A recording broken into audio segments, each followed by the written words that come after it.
오늘의 하늘 말씀은 제1성서의 예레미야와 제2성서의 히브리서입니다. 먼저 제1성서의 예레미야 말씀을 읽겠습니다. 이집트에서 우리를 데려오신 야훼, 메마른 모래 땅, 가물어 풀도 나지 않는 땅, 사람의 그림자도 어른거리지 않는 땅, 그 사막에서 이끌어 주시던 야훼께서 어디 가셨을까 하며 나를 찾는 자도 없었다. 나는 너희를 이 기름진 땅에 이끌어 들여 그 좋은 과일을 먹게 했는데 너희는 들어와서 나의 땅을 부정하게 만들었다. 이 땅은 나의 것인데 너희가 더럽게 만들었다. 사제라는 것들은 야훼께서 어디에 계시나 꼭 찾지도 않았다. 법 전문가라는 것들은 나의 뜻을 알려고도 하지 않았다. 백성의 목자라는 것들은 나를 거역하기만 하였다. 예언자라는 것들은 바알의 말이나 전하며 아무 데에도 쓸모없는 것들만 따라다녔다. 그러므로 나는 다시 너희와 따지리라.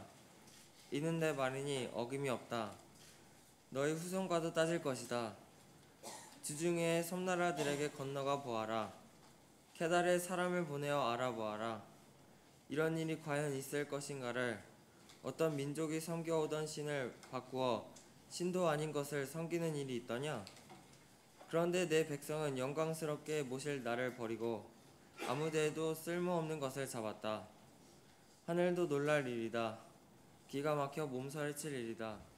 이는 내 말이니 잘 들어라. 나의 백성은 두 가지 잘못을 저질렀다. 생수가 쏟는 샘인 나를 버리고 갈라져 새기만 하여 물이 괴지 않는 웅덩이를 팠다.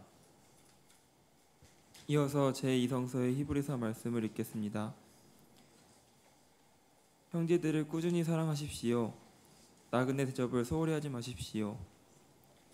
나그네를 대접하다가 자기도 모르는 사이에 천사를 대접한 사람도 있었습니다.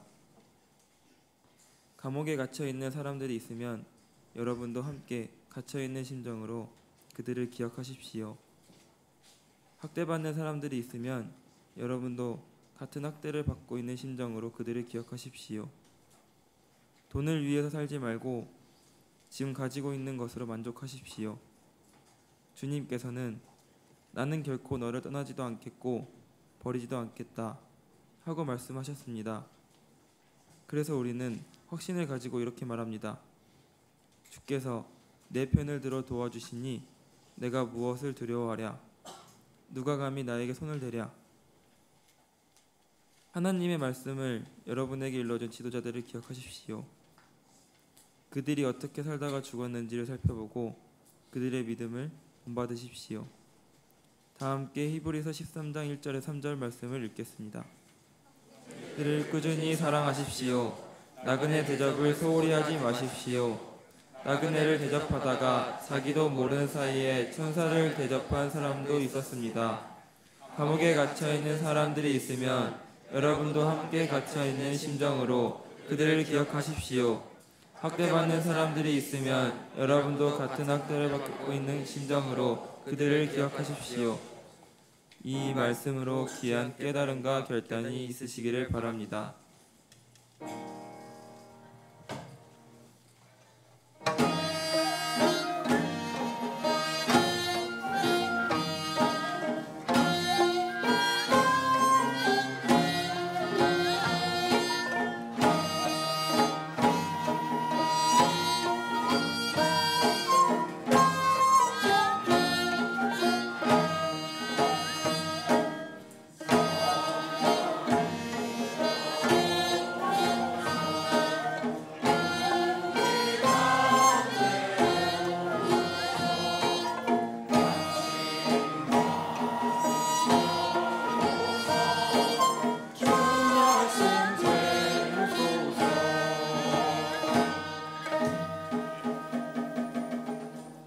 사무실에 계신 교우분들과 몸이 불편하신 분들께서는 그 자리에 앉아 계셔도 좋겠습니다. 복음서의 말씀입니다. 자리에서 일어나 주십시오. 눈을 감고 귀로 말씀을 들어주시기 바랍니다. 어느 안식일에 예수께서 바리사이파의 한 지도자 집에 들어가 음식을 잡수시게 되었는데 사람들이 예수를 지켜보고 있었다. 그리고 예수께서는 손님들이 저마다 윗자리를 차지하려는 것을 보시고 그들에게 비유 하나를 들어 말씀하셨다. 누가 혼인잔치에 초대하거든 윗자리에 가서 앉지 마라. 혹시 너보다 더 높은 사람이 또 초대를 받았을 경우 너와 그 사람을 초대한 주인이 와서 너에게 이분에게 자리를 내어드리게 할지도 모른다. 그렇게 되면 무한하게도 맨 끝자리로 내려 앉아야 할 것이다. 너는 초대받거든 오히려 맨 끝자리에 가서 앉아라. 그러면 너를 초대한 사람이 와서 여보게 저 윗자리로 가서 올라앉게 하고 말할 것이다. 그러면 다른 손님들의 눈에 너는 영예롭게 보일 것이다. 누구든지 자기를 높이는 사람은 낮아지고 자기를 낮추는 사람은 높아질 것이다. 예수께서 당신을 초대한 사람에게 말씀하셨다. 너는 점심이나 저녁을 차려놓고 사람들을 초대할 때 친구나 형제나 친척이나 잘 사는 이웃 사람들을 부르지 마라. 그렇게 하면 너도 그들의 초대를 받아서 네가 베풀어준 것을 도로 받게 될 것이다. 그러므로 너는 잔치를 베풀 때 오히려 가난한 사람, 불구자, 다리가 불편하니 소경 같은 사람들을 불러라. 이는 주님의 말씀입니다. 자리에 앉으십시오.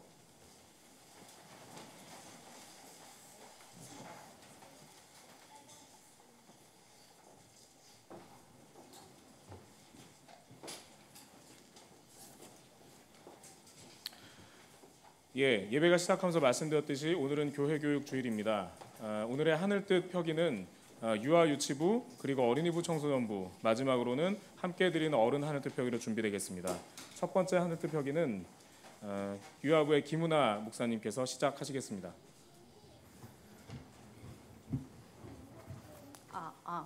저를 보고 앉아주세요. 안녕하세요. 네, 오늘 저희 유아부 아이들이 갑자기 가을이 돼서 조금 아픈 친구도 있어서 많이 오진 못했는데 우리 제 임의대로 어린이라고 부를게요. 우리 다 같이 함께 동심으로 돌아가서 우리 유아 유치부 하늘뜻 펴기 같이 예배 드렸으면 좋겠습니다. 우리 친구들 올여름 너무 더웠죠? 네. 우리 어린이 분들 많이 더웠죠? 네. 우리 여름 되면 생각나는 것들이 뭐가 있어요? 에? 어머나, 퀴즈 내려고 했는데 제가 퀴즈 하나 낼게요. 나는 둥글둥글하고 초록색의 검은 줄무늬 옷을 주로 입고 다녀요. 딩동댕동. 또 하나 있어요. 또 하나. 잘 들어보세요. 나는 누구일까요? 여름에 친구들이랑 가족들이랑 함께 가면 참 신나고 시원한 곳이 있어요. 어딜까요? 우리 친구. 우리 유아부는 수영장. 오, 친구 크게. 딩동댕동. 오늘 바로 수박 수영장 돼서 여기도 딩동댕동. 수박 수영장 이야기를 잠시 짧게 들려줄게요. 우리 화면 바꿔주세요. 수박 수영장. 해마다 여름 햇살이 가장 뜨거울 때 수박 수영장이 열립니다. 엄청나게 큰 수박이 쩍 하고 갈라집니다. 그러면 한 할아버지가 수박 수영장을 차 올라가 씨를 휙 뽑고 어떻게 뽑는다고요? 에이, 손까지 휙. 시작. 휙. 마음속에 있는 거 다 날려버려요. 휙! 씨를 휙 뽑고 수박물이 고인 자리에 앉습니다. 그러면서 하는 말이 시원하다. 다 같이 시작. 시원하다.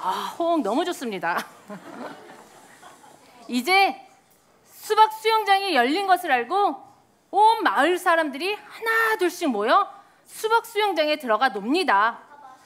밭일을 하던 아주머니 아저씨도, 빨래를 널던 아저씨 아주머니도, 또 고무줄놀이를 하던 아이들도 수박 수영장을 찾습니다.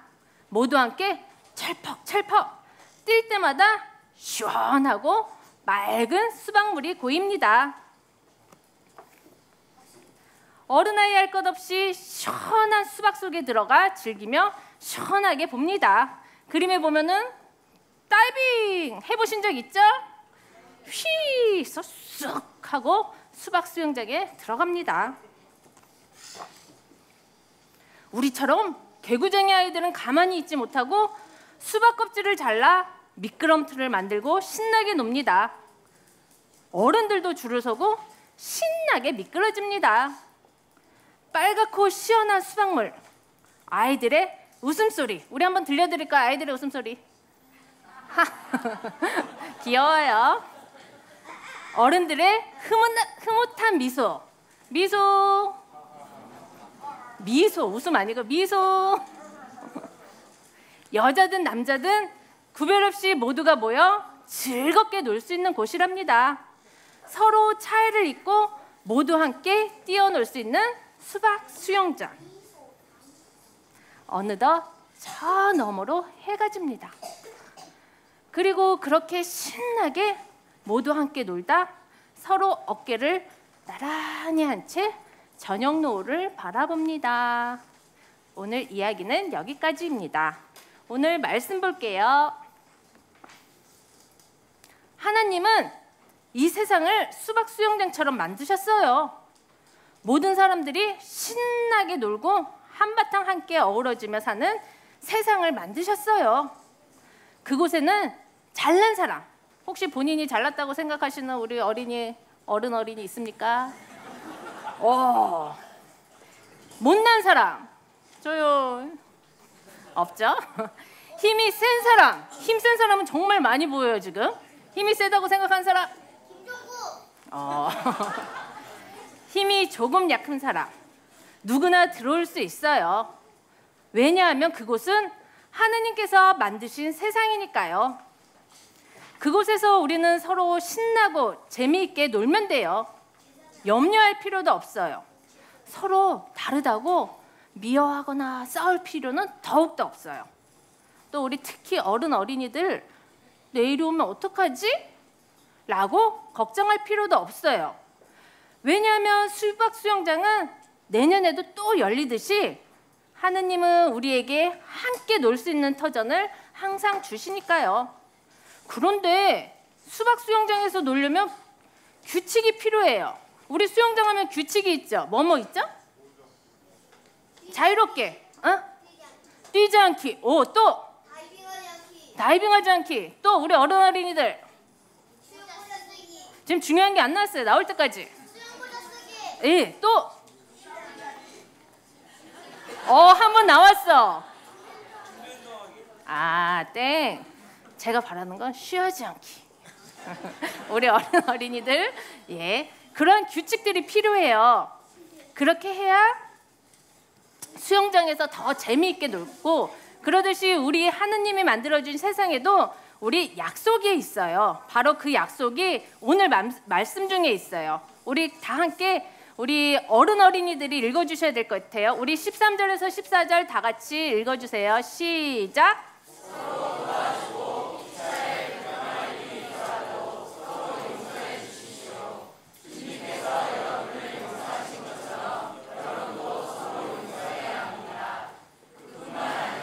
사랑을 실천하십시오. 사랑은 모든 것을 하나로 묶어 안전하게 합니다. 예, 이렇게 우리가 하느님이 주신 약속을 잘 지키면 우리도 수박 수영장처럼 재밌게 놀 수 있어요. 우리 마지막으로 우리 어린 친구들 따라해 주시고, 몸은 비록 70이지만 마음은 아직 4살, 5살이신 우리 어린이들 같이 따라해 주세요. 우리 친구들은 더 크게요. 따뜻한 마음, 친절한 마음, 서로 도와주기, 투덜대지 않고 서로 용서해주기. 이제 가장 큰 목소리로 누가 가장 큰가 목소리 들을 거예요. 서로 사랑하며. 너무 어린이들이 너무 아직 마음이 4, 5살이 안 된다면 다 같이 크게 시작. 서로 사랑하며 재미있고 건강하게 놀기. 네, 하느님께서 선물로 주신 아름다운 세상에서 누구나 함께 더 잘 놀기 위해 약속을 지키며 놀다 보면 어느새 이 세상은 사랑으로 서로 어깨동무하며 살아갈 수 있을 거예요. 네, 우리 친구들은 일어서 주세요. 우리 유아유치부 일어서서 우리 어린이들을 바라보고 인사를 할게. 우리 유아부는 이제 올라가서 수박을 먹으면서 서로 생김새와 모양은 좀 다르지만 생각도 조금 다르지만 올라가서 이제 2부 활동을 할 계획입니다. 우리 어린이들도 오늘 수박을 먹으면서 우리 앞에 있는 사랑하는 사람들과 수박을 나누는 정다운 시간 되시기 바랍니다. 차렷, 경례.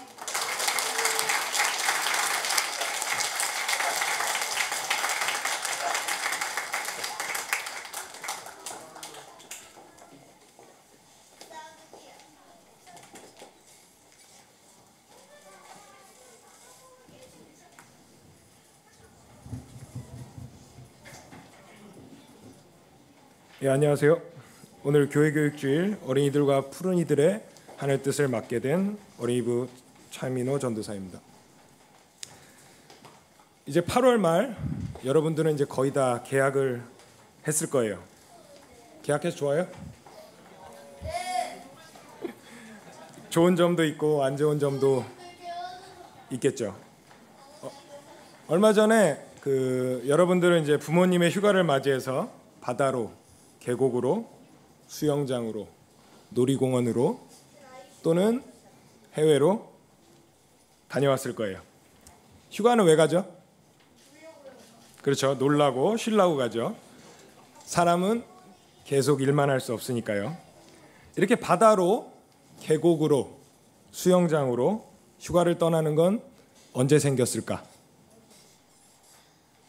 정확하진 않지만 제가 아는 바로는 1936년 프랑스에서 생긴 것 같아요. 당시 프랑스에는 공장도 많아지고 공장에서 일하는 사람도 엄청나게 많아졌어요. 그 사람들이 마음을 모아서 뭉치니까 힘이 아주 강력해졌죠. 이 사람들이 1936년에 우리도 좀 쉬게 해줘라 외치면서 공장 문을 다 닫아버렸어요.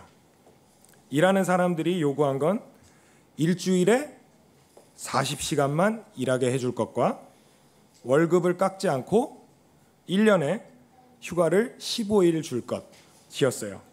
일하는 사람들은 그렇게 열심히 싸웠고 그래서 이겼어요. 그래서 그때부터 자전거나 기차, 자동차를 타고 휴가를 떠나기 시작했어요. 책도 읽고 공연도 보고 그림 전시도 보고 어려운 말로 문화생활이란 게 생겼어요. 그전에는 휴가 가는 거는 문화생활 하는 거는 부자들만 하는 거였는데 이제는 모두가 할 수 있게 됐어요. 모두가 쉴 수 있는 세상이 되니까 모두가 훨씬 행복해졌죠. 그리고 심지어 더 잘 살게 되었어요. 사람은 쉴 때 힘도 나지만 지혜가 생기거든요. 자연스럽게 세상이 조금씩 좋아졌죠. 지금은 어떨까? 그때는 15일만 휴가였는데 지금은 35일이 휴가래요. 더 많이 쉴 수 있게 됐죠.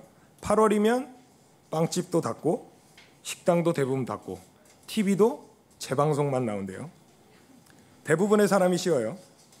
심지어 고3도 아무것도 안 해요.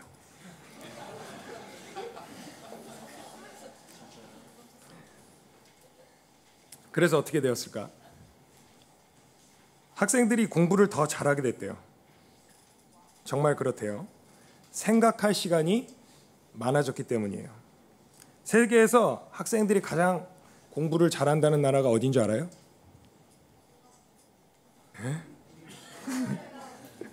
핀란드래요. 왜 그럴까요? 숙제하고 평가가 없어서 수업이 적어서 등수가 없어서 그렇대요. 경쟁이 없어요. 좋은 성적을 받고 1등을 하고 좋은 학교에 가려고 공부를 하는 게 아니라 그냥 모르는 걸 배우는 게 재밌으니까 공부를 해요. 학생인 게 공부를 하는 게 행복해서 공부를 잘하게 된 거죠. 공부가 놀이가 된 거예요. 즐기는 거죠. 아무리 노력하는 사람도 즐기는 사람은 못 이겨요. 그래서 그 친구들이 공부를 잘하는 거예요. 그리고 쉴 시간이 많아요. 신나게 또 지루하게 멍한 시간이 많아요. 멍하다는 건, 지루하다는 건 굉장히 좋은 거예요. 힘과 지혜가 생기고 영혼이 자라는 시간이죠. 이렇게 모든 학생들이 충분히 쉴 수 있는 세상이 되니까 모든 학생들이 행복해졌어요. 이 이야기를 하는 건 이유가 있습니다. 잠깐 좀 전에 읽은 성서 본문을 짧게 설명해 줄게요. 예수님이 바리사이파 지도자의 집에 초대를 받아서 가셨어요. 바리사이 지도자가 초대를 했으니까 비슷한 사람들이 손님으로 왔겠죠.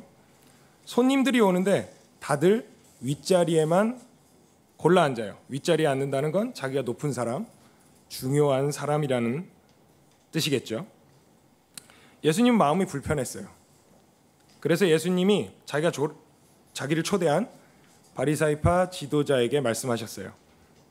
식사 초대를 할 때 친구나 형제, 부자 이웃을 부르지 마세요. 그들은 나중에 또 당신을 불러서 신세진 걸 갚을 겁니다.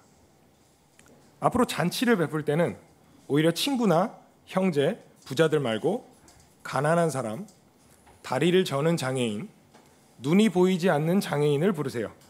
그 사람들은 당신에게 신세를 갚지는 못하겠지만 정의로운 사람들이 부활할 때 하느님께서 갚아주실 겁니다. 이렇게 말씀하셨어요. 알쏭달쏭하죠? 여러분들은 자주 들어서 예수님이 율법학자들이나 바리사이들과 사이가 좋지 않다는 건 알고 있어요. 근데 사이가 좋지 않은 이유 중에 하나가 이웃사랑에 대한 생각이 달랐기 때문이에요. 예수님은 항상 이웃사랑을 강조하셨죠. 사랑에 대한 생각은 별 차이가 없는데 이웃에 대한 생각이 그 사람들과 완전히 다르셨어요. 아까 예수님은 바리사이 지도자에게 친구나 형제, 부자들을 초대하지 말라고 하셨어요. 그리고 식사 초대보다 화려한 신나는 잔치에는 누구를? 가난한 사람, 다리를 저는 눈이 보이지 않는 장애인들을 초대하라고 하셨죠. 왜 이 사람들일까? 예수님에게는 이 사람들이 이웃이고 친구였거든요. 이 사람들은 누가 도와주지 않으면 살 수 없는 사람들이죠. 누가 자기를 도와주더라도 그 신세를 갚을 능력이 전혀 없는 사람들이에요. 예수님은 이 사람들이 이웃이고 친구라고 가르치셨어요. 가까이 지내는 사람들끼리 서로 식사 초대를 하고 잔치에 부르고 하는 건 누구나 다 하지요. 누구나 해요. 예수님은 밖에서 굶는 사람이 한 명이라도 있는 한 그건 이기적이라고 생각했어요.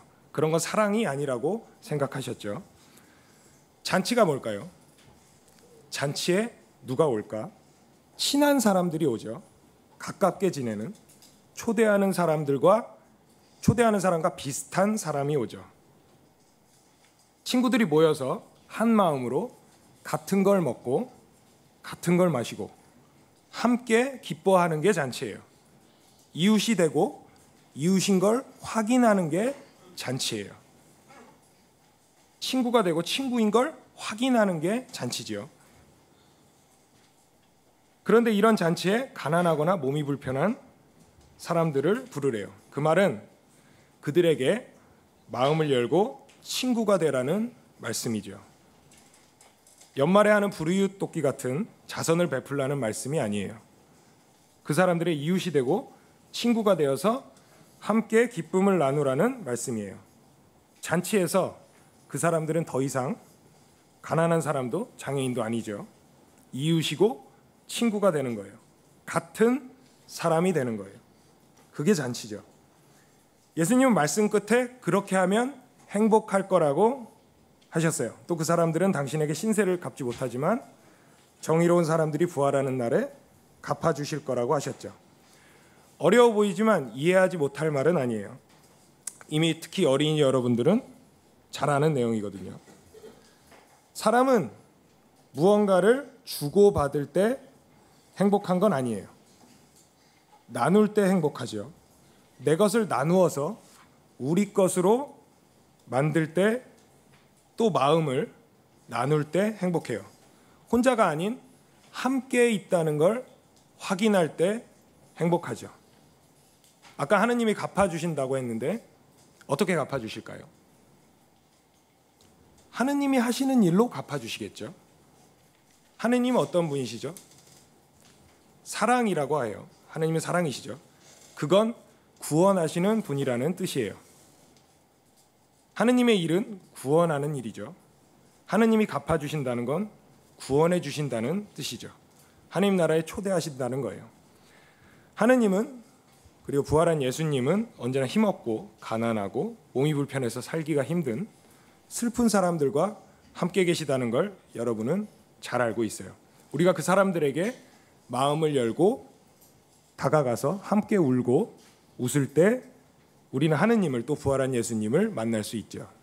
그게 바로 사람의 길이고 사랑의 길이고 구원의 길이고 하느님 나라에 걸어가는 길이죠.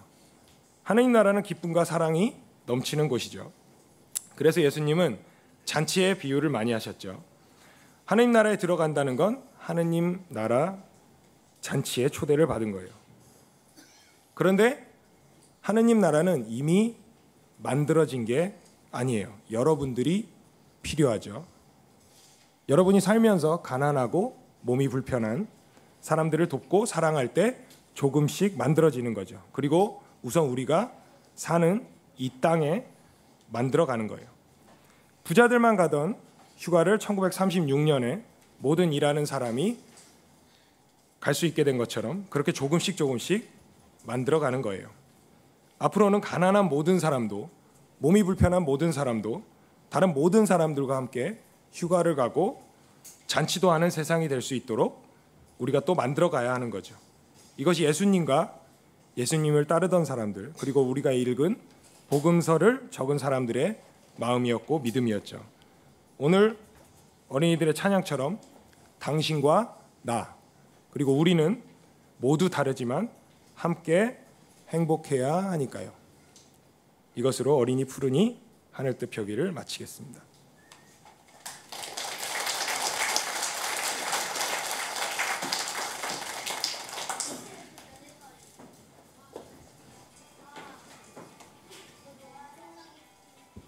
지난주 고상균 부목사의 하늘뜻 펴기 제1성서는 예레미야였습니다. 혹시 제목이 무엇인지 기억하십니까? 네, 제목은 그럼에도 말해야 한다입니다. 본문 속 예레미야는 저는 말을 잘할 줄 모릅니다. 저는 아직 너무 어립니다. 라고 대답을 합니다. 그 답변에서 두렵고 떨리며 무엇을 어떻게 해야 할지 모르는 그 심정이 지금 딱 제 심정입니다. 교회 교육주일에 제게 맡겨진 어른 하늘뜻 펴기, 그 무게와 부담감으로 하늘뜻 펴기를 준비하는 몇 주 동안 원고를 썼다 지웠다 몇 차례를 반복하였습니다.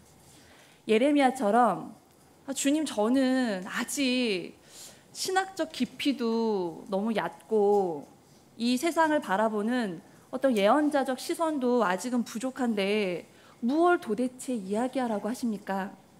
하면서 되묻기도 하였습니다. 그런데 지난 하늘뜻 펴기 제목이 그럼에도 말해야 한다라니, 그것도 성서 제1성서 제2성서가 지난주와 이번 주가 동일합니다. 예레미야서, 히브리서, 누가복음. 그러다 보니 더더욱 그럼에도 말해야 하는구나, 피할 수 없는 거구나 하고 받아들이게 되었습니다. 이내 다시 성서를 펴고 책상에 앉아 제목을 적기 시작했습니다. 그럼에도 말해야 한다의 두 번째 이야기. 그렇다면 무엇을 말하였는가? 제1성서 예레미야 2장에는 유다 백성들을 향한 예레미야의 첫 외침이 나타납니다. 당시 유다 왕국은 사실상 주권을 잃고 아시리아와 이집트의 속국이 되어 있었습니다. 이에 따라 강대국 중심의 이데올로기와 이를 뒷받침하는 제국 종교가 무비판적으로 유입되었고 지배층들은 이를 자랑스럽게 모방했습니다. 그야말로 하나님의 역사를 송두리째 망각하고 있었던 때였습니다. 이때 예레미야를 통한 야훼의 메시지는 광야였습니다. 오직 하나님만을 의지하고 따랐던 그 이야기를 통해 히브리들의 후손인 유다 역시 강대국의 사상과 종교에서 돌이켜 히브리와 함께 하시는 하나님 야훼를 기억해야 한다는 것을 말하고 있는 것입니다. 유다 왕국 말기부터 형성되었을 것으로 보이는 신명기 6장을 보면 젖과 꿀이 흐르는 땅으로 인도해 주시는 야훼, 너희 하나님을 기억하라는 이야기가 나옵니다. 마음을 다하고 정성을 다하고 힘을 다 쏟아 야훼를 사랑하고 이 말을 마음에 새기고 자손들에게 거듭 들려주라고 합니다. 심지어는 문설주와 대문에 써 붙여놓으라고까지 이야기합니다. 만일 야훼에게서 벗어난 삶을 돌이키지 않는다면 임박한 재앙을 피하지 못할 것이라고 말을 하는 것입니다. 그런데 지금 이 세대에도 이와 같은 예레미야의 외침이 계속해서 들려오는 것은 저만의 착각은 아닌 것 같습니다. 하느님을 하나님 아닌 것을 하나님처럼 만들어 섬기면 그것이 바로 우상입니다. 우상이란 이웃 종교나 형상만을 말하는 것이 아니라 어떤 지위, 구조 혹은 사상 따위를 절대시하는 경우도 이에 해당될 수가 있습니다. 오늘 향림 공동체가 교회교육주일로 함께하고 있으니 교육과 관련하여 우리가 만든 우상의 실체를 파악해 볼 필요가 있을 것 같습니다. 저는 향림에서 청소년부를 맡고 있고요. 평소에는 학원에서 중고등학교 학생들을 가르칩니다. 그러다 보니까 학생들의 교육과 관련된 그런 부분에 많은 관심을 갖고 있는데 얼마 전에 우리 사회를 분노하게 만든 이의 발언을 접하면서 이 시대가 만들어 놓은 교육의 우상이 얼마나 끔찍한 모습인지를 다시 한번 생각하게 되었습니다. 그가 신분제를 옹호하고 99%의 계층을 개, 돼지로 비하한 망언을 듣고 너무 기가 차서 입이 다물어지지 않았는데 그보다 더 소름 끼치게 충격적이었던 것은 그가 바로 교육부 정책기획관 자리에 있었던 사람이라는 것입니다. 입시제도와 교육제도의 개편 방향이 지나치게 복잡해지고 입학 기준이나 선발 절차가 불투명해지는 등 계속해서 부유층에게 유리한 쪽으로 개편되고 있는 걸 보면 이 사람의 깊은 무의식에 자리한 이 망언의 가치관이 교육 분야로 투영되고 있다는 것 같은 생각이 들었습니다. 그 속에서 우리 부모 세대와 학생들은 살아남기 위해 더 많은 스펙을 쌓으려고 발버둥 치는 경쟁의 소용돌이 속에 살고 있습니다. 좋은 학교, 좋은 직장을 가는 것만이 삶의 목적이자 최고의 가치로서 우리의 우상이 되어버린 지 이미 오래되었다는 것을 이곳에 자리한 분들은 아실 겁니다. 좋은 학교, 좋은 직장을 갖고자 하는 것이 잘못이라는 말이 아닙니다. 그것을 위해서 다른 사람의 희생을 아무렇지 않게 발판으로 삼고 일어서려고 하는 것. 좋은 학교, 좋은 직장을 성취해서 남들이 어찌 살던 나는 잘 맞고 잘 먹고 잘 살면 됐지 뭐 라는 것을 인생의 최고의 가치로 여기도록 우리가 교육하고 있는 것. 어쩌면 이것이 하나님을 잊게 만드는 우리 안의 우상이 아닐까 생각을 합니다. 안식일에 예수께서 바리사이파의 한 지도자 집에 들어가 음식을 잡수시게 되었는데 사람들이 예수를 지켜보고 있었다. 오늘 제2성서 누가복음 본문에는 신분제를 옹호하고 민중을 개, 돼지로 보는 또 다른 인물이 나옵니다. 유대 사회 속에서 최상층부라고 할 수 있는 이 바리사이파 지도자가 바로 그인데요. 그는 사람을 사귈 때에 가난한 이들, 죄인들이라 칭해진 이들과는 상종을 하지 않으며 사람을 가려서 사귀는 사회 종교적 특권층에 속한 사람입니다. 그런 그가 어느 안식일에 예수를 초대합니다. 예수는 초대된 식사 현장에서 그 당시 유대 사회에서 흔히 벌어지는 풍경을 보셨습니다. 초청받은 사람들은 주로 초대한 이의 사회적 신분을 아주 고급지게 올려줄 수 있는 특권층 인사들이 대부분이었고, 그렇게 초대된 이들이 서로 가장 높은 자리를 골라 앉으려는 모습은 그 시대에서 전혀 이상할 것이 없이 아주 흔하게 일어나는 광경이었을 것입니다. 이때 예수님은 집주인 바리사파 지도자는 물론이고 잔치에 초대된 모든 사람들이 듣도록 말씀하십니다. 너는 초대를 받거든 맨 끝자리에 가서 앉아라. 누구든지 자기를 높이는 사람은 낮아지고 자기를 낮추는 사람은 높아질 것이다. 너는 점심이나 저녁을 차려놓고 사람들을 초대할 때 친구나 형제나 친척이나 잘 사는 이웃 사람들을 부르지 말라. 너는 잔치를 베풀 때에 오히려 가난한 사람, 불구자, 절름발이, 소경 같은 사람을 불러라. 누가복음 속 예수의 입을 통해 전해지는 말씀은 향림 공동체가 어떤 가치를 말하고 서로 가르치고 배워야 할지를 깨닫게 해줍니다. 초대받은 잔치 자리에 떡하니 상석 가장 높은 곳에 앉아서 그 누구도 당신 내려와 앉으시오 라고 이런 말을 못하게 할 정도의 힘을 가져라, 이렇게 했던 교육적 가치관은 버려야 할 것입니다. 내가 값비싼 재료로 차려놓은 이 식탁에 초대한 이들이 언젠가 나를 똑같이 화려하고 좋은 식탁에 초대해 주겠지? 라고 기대하며 일명 같은 수준들끼리만 어울리는 식탁을 추구하게 만들었던 그런 교육은 멈춰야 할 것입니다. 형제들을 꾸준히 사랑하십시오. 나그네 대접을 소홀히 하지 마십시오. 나그네를 대접하다가 자기도 모르는 사이에 천사를 대접한 사람도 있습니다. 향인의 교회 교육 주일로 함께 예배드리는 오늘, 예레미야가 기억하라고 외쳤던 그 야훼를 만나고 기억하는 자리는 제2성서 히브리서를 통해 알 수 있습니다. 나그네 된 이를 대접하는 그곳이 바로 하느님을 기억하고 만나는 자리입니다. 이제 독일의 화가이자 신부인 지거 쾌더의 그림을 함께 보며 우리의 교육에서 무엇을 말하고 가르치며 함께 배워야 할지에 대한 의미를 나누고 싶습니다. 이 그림 속에 보시면 여러 가지 형태의 고통을 당하는 나그네들과 그들을 감싸며 돌보는 사람들이 함께 등장합니다. 그림 중앙에 보시면 문이 열려 있고 파랑색 옷을 입은 여인이 길 가던 나그네를 맞이하고 있습니다.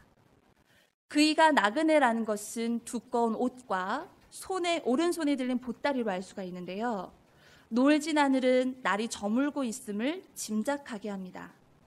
문간에 서 있는 나그네는 긴 여행이 지친 듯한 그 피곤한 모습을 보였고요. 한 여인은 그 나그네를 따뜻하고 친절하게 맞이하고 있습니다. 히브리서 말씀처럼 이 나그네를 대접하는 것이 그리스도에게 한 것임을 상징하는 것 같습니다. 포스터 같은 검은 그림 한쪽에 독일어로 제3세계를 위한 옷이라고 쓰여 있는데요. 제3세계란 경제적 빈곤에 허덕이는 나라들을 가리킵니다. 포스터 아래쪽에요, 기운이 없이 눈을 감은 채 병상에 누워있는 환자가 보입니다. 오른쪽에는 높게 달린 작은 쇠창살 사이로 한 줄기 빛이 들어오고 있고 그 빛에서 살짝 비켜나 있는 줄무늬 옷을 입고 손목이 묶여 있는 그런 사람이 보이기도 합니다.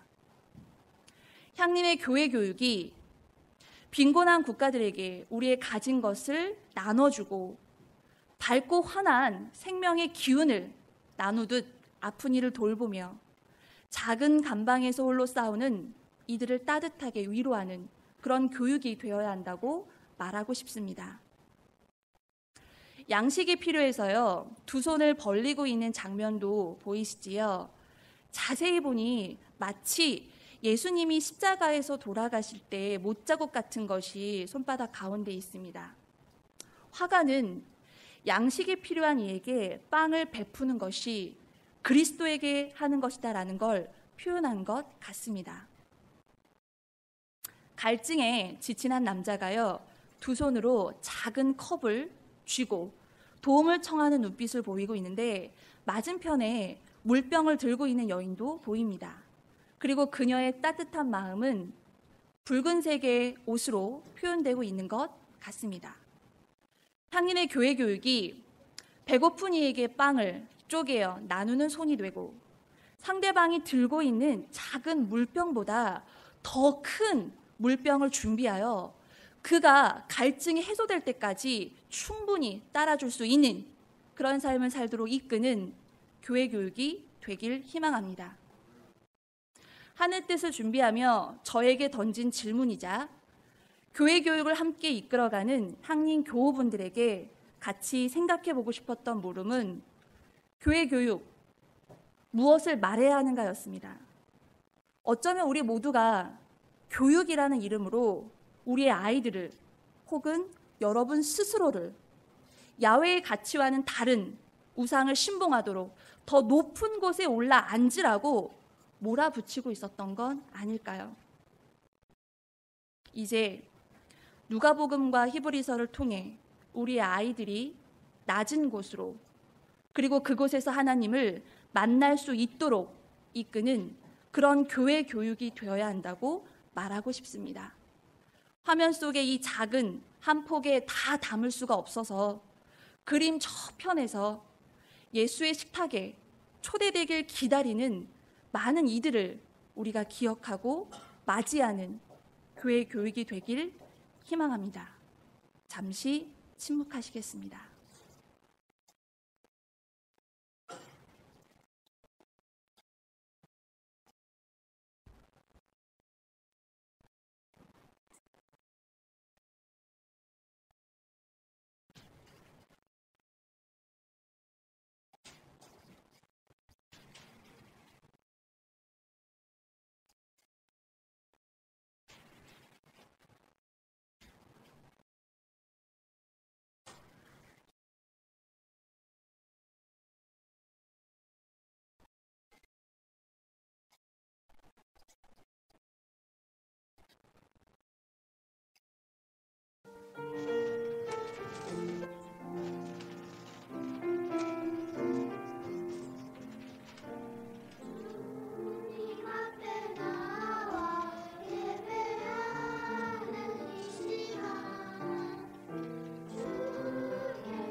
이제 교회 교육 주일 공동 기도를 드리겠습니다. 주보 안에 있는 별지를 참조해 주세요.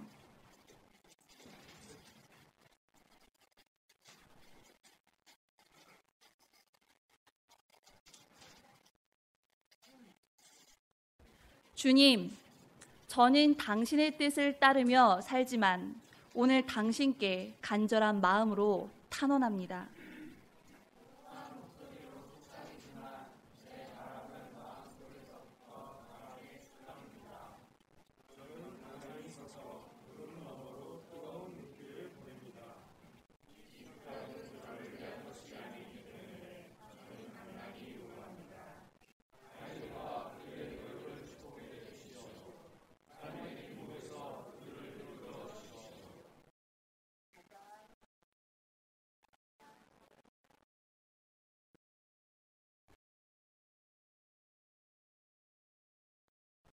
우리 어린이 친구들 다시 한번 같이 해볼까요?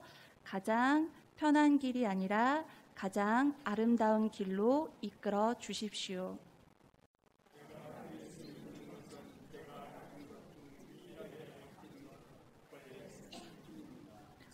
저의 슬픔과 노력을 당신께 바칩니다. 아멘.